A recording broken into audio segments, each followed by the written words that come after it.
À mon tour de remercier donc les organisateurs de cette journée, de ces journées, et à leur tête le professeur Nucci, qui est président du congrès, le professeur Chelali, président du comité scientifique, et bien évidemment le comité d'organisation à leur tête le professeur Achouri, avec lesquels maintenant je commence à avoir une habitude à collaborer en matière de communication, et avec lesquels je reconnais qu'on a fait des efforts monumentaux en matière d'amélioration de la prise en charge de ces patients, puisqu'aujourd'hui je vais vous parler d'une pathologie comme l'a si bien décrite notre ami, pathologie du sujet jeune.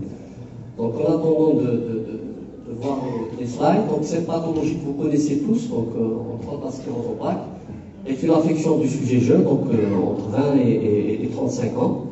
Bien, j'essaierai de vous montrer quelques nouveautés en matière d'approche épidémiologique où l'Algérie a participé à de nombreuses études ces 10 dernières années.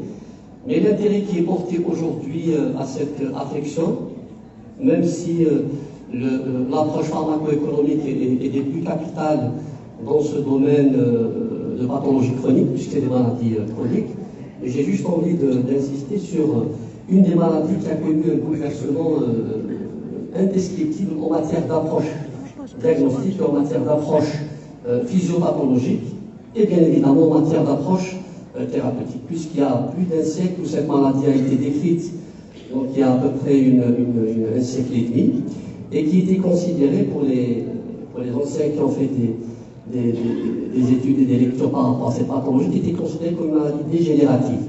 En fait, quand on dit maladie neurodégénérative, cela nous renvoie à une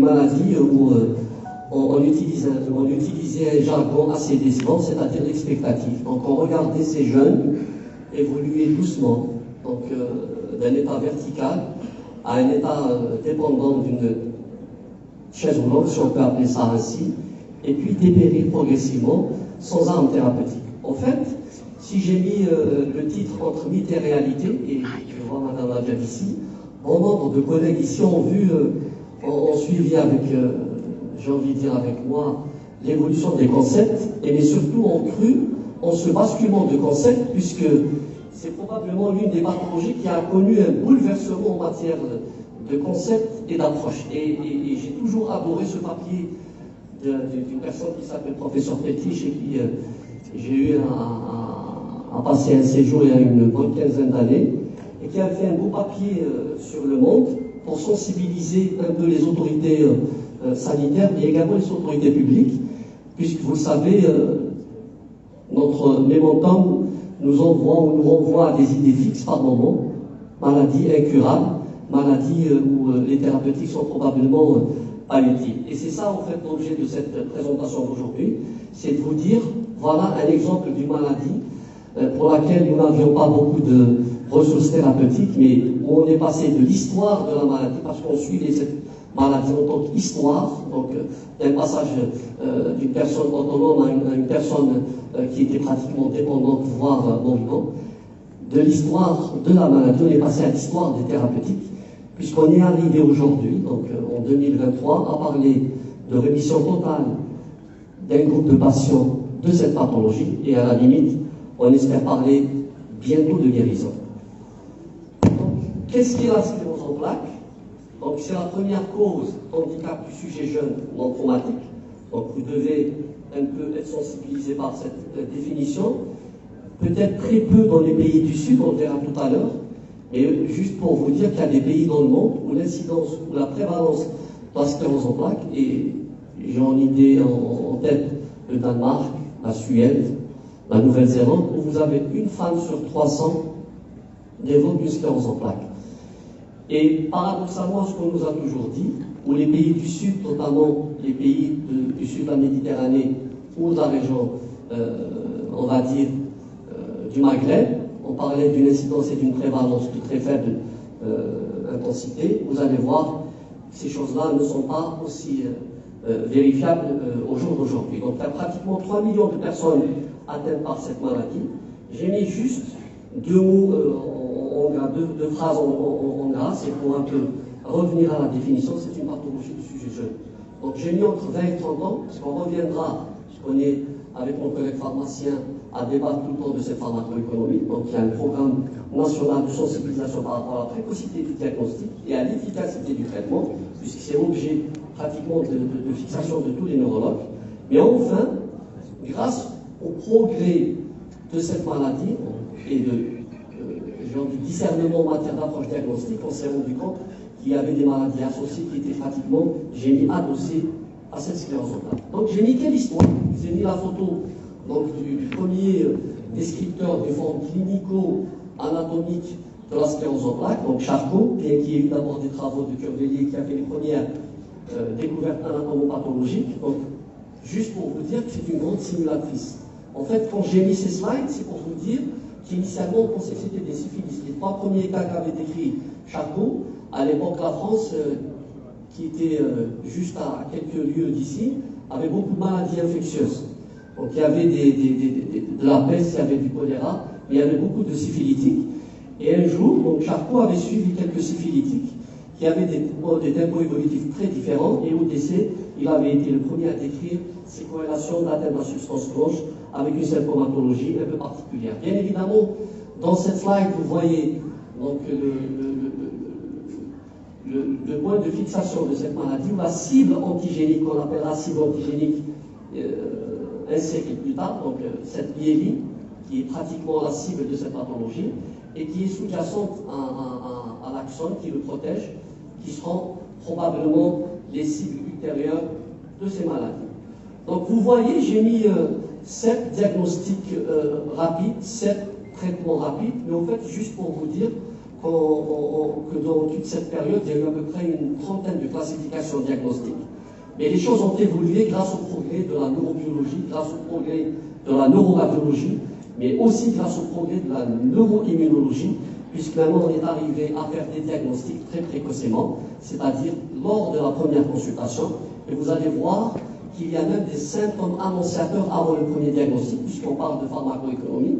Il y a eu un beau papier publié en 2023 à l'ICRIMS à Milan, où des services européens ont fait une collaboration sur le plan des signes de la prise en charge pharmacologique, sur le plan des dépenses. Donc avant de parler d'errance diagnostique, déjà ces patients ont des symptômes qui ne sont pas authentifiés et consomment déjà des médicaments, donc c'est une source de dépenses énorme. Donc vous voyez que la fiabilité du diagnostic et la précocité du diagnostic fait partie de l'approche pharmacoéconomique, et c'est pour ça que depuis 2017, il y a des critères qu'on appelle les critères revisités de McDonald 2017, où on peut faire le diagnostic dès la première consultation, et vous allez voir l'intérêt. Le deuxième élément, et c'est là où mes collègues pharmaciens, je pense, trouvent leur intérêt, puisque c'est leur domaine de prédilection. Donc on sait que cette maladie qui est déjà considérée comme une maladie neurodégénérative est maintenant tout bonnement considérée comme une maladie dysimmune. Certains utilisent le terme auto-immune, puisqu'on parle d'auto-immunité, mon ami Kitoni peut-être me contredira tout à l'heure, il faut avoir une cible antigénique avec des anticorps sériques. Nous, dans le cadre de la sclérose en plaques, on a l'antigène, on sait que la cible, c'est la myéline du système nerveux central. Mais pour les anticorps, on n'en a pas encore identifié, mais on sait qu'il y a des marqueurs indirects de l'inflammation, avec la propre célébration des lymphocytes, des interleukines de type 6 et 12, et bien sûr, tout ce qui est stigmate d'auto-immunité, à commencer par la présence de bombes oligoclonales et de synthèse intratécale d'immunoglobuline dans le liquide céphalo-rachidien. Donc on sait maintenant que c'est un déséquilibre immunitaire, donc entre des structures pro-inflammatoires et anti-inflammatoires, comme la majorité des maladies dysimmunes ou auto-immunes, mais également de tout ce qui concerne l'agression du système sérique ou du système qui compose le parenchyme cérébral. Et ce qui est intéressant, donc en dehors de toute cette panoplie avec un trigger déclenchant, un facteur déclenchant qui pourrait être viral, il y a actuellement un débat, comme c'est le cas pour le cancer du col, comme c'est le cas pour le cancer du cavant. On pense qu'il y a un trigger infectieux et on a incriminé deux types de virus, mais principalement l'Epstein-Barr, et le débat actuellement est soulevé par rapport à la vaccination. Donc je vous prépare encore à ce débat. Peut-être qu'on pourra à proposer cette vaccination. Les travaux sont en cours. Pratiquement, il y a une centaine de services à travers le monde qui font actuellement cette démarche par rapport au diagnostic précoce. Donc, sur le plan de la définition, je ne vais pas m'étaler comment diagnostiquer ou comment se passent les mécanismes de la cascade immunitaire, c'est complexe, mais surtout, les termes actuellement utilisés pour comprendre ce qu'est la sclérose en plaques, c'est ces mécanismes inflammatoires. Il y a deux types d'inflammation. Une inflammation focale, qui est au stade précoce. Cette inflammation focale, elle a une topographie assez spécifique. Elle touche le nerf optique, c'est pour ça qu'on a une perte de vue. Elle touche le tronc cérébral, elle touche les régions périventriculaires. Cette inflammation focale fait intervenir des patterns immunologiques assez particuliers, qui sont tout ce qu'on connaît en matière d'immunité adaptative, à savoir les lymphocytes B, les lymphocytes T, et toute cette réaction du complément. Et on a une inflammation diffuse qui vient, soi-disant, au second temps, mais qui, en fait, démarre dès le début de la maladie, qui fait intervenir topographiquement d'autres structures, qui sont le cortex cérébral, donc avec tout ce qui implique cette notion de cortex cérébral en matière de substances grises, donc la fatigue, le raisonnement, le jugement, l'euphorie, donc tous ces symptômes maintenant, on les explique. Mais cette inflammation focale fait appel à un autre type d'immunité, c'est l'immunité innée, c'est-à-dire tout ce qui concerne la première armée de défense contre une agression, donc les macrophages, les natural killers, les mastocytes, les basophiles, et au niveau du système nerveux central, le père fondateur ou le père défendeur contre toute agression au niveau du parenchyme cérébral, c'est la microglie. Donc ces découvertes ont pratiquement bousculé le concept de sclérose en plaques et ont permis cette approche thérapeutique multiple et éparse et riche, puisqu'on le verra tout à l'heure, il y a énormément de travaux actuellement. Donc vous voyez, la définition majeure se base sur cette approche, donc une inflammation précoce, une inflammation chronique, alors qu'on pensait initialement à l'état chronique, on avait juste une neurodégénérescence, et on le verra tout à l'heure que les approches thérapeutiques vont dans ce sens. Le deuxième élément, c'est l'implication des deux arcs thérapeutiques, des deux volets immunitaires, l'immunité adaptative et l'immunité innée. Quelques chiffres sur le plan de l'épidémiologie. Donc, je vous ai dit tout à l'heure, vous avez une personne sur 3000 à travers le monde avec un risque de développer une sclérose en plaques. Mais on a participé à la troisième édition de 2018-2020 de MS, Atlas of MS. Donc, l'estimation de la prévalence était entre 35 et 40 pour 100 000 habitants, chose qui était déjà venue corriger les anciens chiffres qu'on avait, qui étaient entre 10 à 13 pour 100 000 habitants durant les années 80. Donc, grâce à la concordance et au travail collaboratif qu'on a eu avec nos collègues à travers le territoire national, mais également avec les gens de la CNAS qui nous ont beaucoup aidés, puisqu'on s'était occupé avec l'équipe de épidémiologie de l'OMS à réaliser ça à Tizi Ouzou. Donc, on est passé à 35 pour 100 000 habitants, 35 à 40, avec ce gradient de différenciation entre le nord et le sud. Donc, la sclérose en plaques est une maladie qui est rare au sud et chez les populations noires, si on peut appeler ça ainsi. Donc, probablement, il y aurait un élément intervenant sur le rôle de la mélanine. Beaucoup de travaux sont en cours, mais je pense que cette réponse ne pourra venir que des gens concernés, c'est-à-dire de nous, et pas des Caucasiens, et pas des gens d'Europe. Donc, le débat a été ouvert entre le neurologue maghrébin et notamment algérien pour discuter des cas qu'on a à notre niveau. Donc, juste pour vous dire un petit chiffre, donc 2013, on est passé en 2020 à 15 et on est classé 25e dans le cadre de la prévalence par rapport au nombre d'habitants et par rapport à la disposition de la population au nord. Donc, beaucoup de paramètres sont à débattre, ce n'est pas l'objet de la présentation, mais juste pour vous dire qu'on est actuellement partie prenante de la nouvelle étude de MS 2023 sur la place, qui sera publiée probablement le 2 ou le 3 janvier, et je ne vous dirai pas plus pour les chiffres. Un élément capital dans cette maladie, vous avez deux types, en fait, principalement de formes. Nous avons 85% de formes ulcérémissantes qui obéissent à la forme dont je vous ai dit tout à l'heure, qui est la forme inflammatoire focale, et qui justifie probablement un diagnostic précoce, puisqu'on pense que ces formes-là, plus on les diagnostique et plus on les traite, mieux on repoussera cette notion de progression qui est la hantise. Enfin, et malheureusement, encore une fois, c'est une maladie qui touche plutôt la femme, donc, pour d'innombrables raisons, mais juste pour vous dire que le ratio est très important, donc pratiquement dans les études européennes, vous avez des pays même où vous avez 4 à 5 femmes pour un homme. La moyenne, c'est à peu près 3,1. En Algérie, les chiffres qu'on a eu des différentes études de thèses et publications, on est à peu près à 2,4 pour une femme. Mais pourquoi on insiste sur ça? Parce que probablement, on aura une approche très différente sur le plan de la thérapeutique, puisque ces femmes sont appelées à avoir des projets familiaux, des travaux de projets sociaux. Donc les thérapeutiques seront discutées et probablement le débat par rapport à la conception et à la contraception est un débat capital lors des consultations. Un dernier élément sur le plan d'épidémiologie, cette maladie considérée comme étant une maladie de la sclérose du sujet jeune, donc et je vois Madame Adjadj à côté de moi, on a démarré la première consultation en 2003 à Tizi Ouzou. Donc les sujets qui avaient 30 ans en 2003-2004, vous leur ajoutez maintenant 20 ans Madame Adjadj. Donc on parle maintenant de cette gériatrique. Alors cette gériatrique et tout l'intérêt de cette slide est dans ce sens, puisque les pharmaciens sont probablement plus à même de débattre de ça. Avec l'âge, il y a cette notion d'immunosénescence. Donc le choix des thérapeutiques est probablement dirigé dans le sens d'une protection et d'un évitement de conséquences infectieuses, et surtout on est dans une société avec une société d'onco-pharmacologie.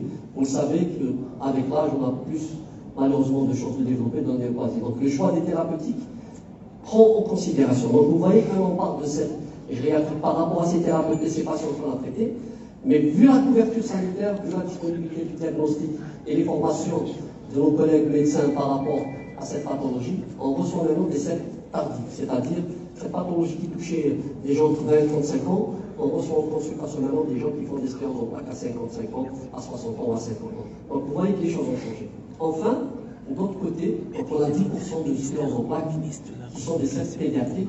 Et une approche, donc vous voyez, on est dans un débat bidirectionnel, donc entre le sujet âgé, on va dire senior, et l'enfant, où le tempo évolutif est complètement différent, mais surtout l'approche thérapeutique qui était pendant des années, jusqu'à peut-être 2 ans, très très mitigée sur l'utilisation de thérapeutiques.